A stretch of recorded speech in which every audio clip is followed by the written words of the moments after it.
요즘 부쩍 자퇴에 관한 문의가 많이 들어옵니다. 전화로도 문의가 많이 들어오고 실제로 상담신문을 열고도 들어오십니다. 자퇴 어떻게 해야 될까요? 제가 자퇴에 관한 영상을 올려드렸는데 어떻게 해야 될지 몰라서 전화를 하시고 또 전화하시면서 상담 꼭 오고 싶은데 아이가 거부하네요. 이런 분들도 있어서 오늘 몇 가지 말씀을 좀 드리겠습니다. 자퇴를 해야 되는 경우와 안 해야 되는 경우를 분명하게 구분지어서 말씀드릴게요. 내 아이가 이 케이스에 들어간다 그러면 그 케이스를 참조하셔서 결정 내리시는데 좀 도움이 됐으면 좋겠습니다. 자, 자퇴해야 되는 경우 신체화 증상이 드러날 때가 있어요. 전에도 말씀드렸지만 두통이 심각하다거나 망상을 겪는다거나 아이가 환청을 겪는다거나 자해를 한다거나 아이가 너무 고통스러워서 울고불고 또 발작을 일으킨다거나 여기까지 갔다 그러면 더 이상 고려하실 필요가 없습니다. 이건 그저 자퇴해야 됩니다. 아이들의 정신건강보다 학교가 더 우선하지 않습니다. 이건 자퇴하셔야 됩니다.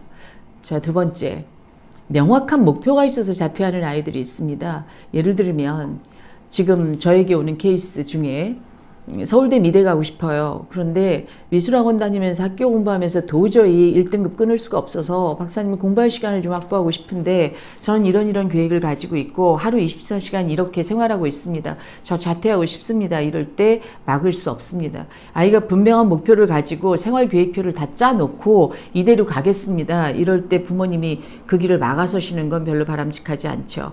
생활관리가 되는 아이들은 자퇴하는 게 오히려 더 좋을 수도 있습니다. 이런 경우에 막을 수 없습니다. 세 번째, 어떤 경우에 자퇴해야 되냐? 심각하게 학교폭력에 노출이 됐다거나 심각하게 친구 관계에 문제가 생겨서 학교 생활 자체가 문제가 생겨서 학교를 갈 수 없는 경우가 있습니다. 그래서 아이가 점심도 먹을 수가 없고 화장실 안에서 점심을 먹어야 되거나 화장실 안에서 빵이나 우유로 점심을 끼니를 때워야 되거나 이럴 정도로 학교 안에 교우 관계가 심각하게 문제가 있다고 생각이 되실 때 굳이 그 지옥 같은 학교 생활로 아이를 밀어 넣을 수 없다라는 거죠. 사실 이 정도가 되면 심리 상담하면서 학교를 계속 보내야 되는 거 아닌가요? 이렇게 말할 수 없습니다.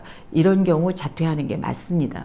자, 자퇴하지 않아야 되는 경우 자퇴를 하려는 아이들에게 물어보면 학업적인 스트레스가 주로 많이 있죠. 잘할 수 없으니까입니다. 그리고 자퇴를 하려는 아이들은 분명히 우울하죠. 자퇴를 하려는 아이들은 불안 겪습니다. 그런데 문제는 이 모든 감정들의 밑에는 어떤 두려움이 좀 깔려 있죠. 그럼 이 두려움이 뭔지를 좀 보고 직면하고 직시하고 심리상담센터의 도움을 받고 그래서 학교를 다닐 수 있는 경우가 있습니다. 자, 이런 경우 한번 고려해 보셔야죠. 자, 두 번째, 자퇴하면 안 되는 경우 생활적으로 다 무너져서 밤이면 핸드폰 늦게까지 보고 아침에 늦게 일어나고 그래서 학교를 등교할 수 없고 등교 거부가 자퇴로 이어지고 자퇴를 한다 한들 아이가 밤에 일찍 잘 거 아니고 아침에 일찍 일어날 거 아니고 생활 루틴이 완전히 무너져 있는데 엄마 나 자퇴할래요. 이건 절대로 자퇴해서는 안 됩니다.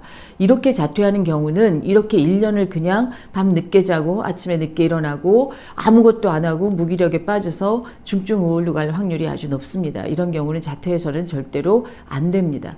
자, 그렇기 때문에 분명한 기준선을 그어드린다면 이렇게 그어드릴 수가 있고요.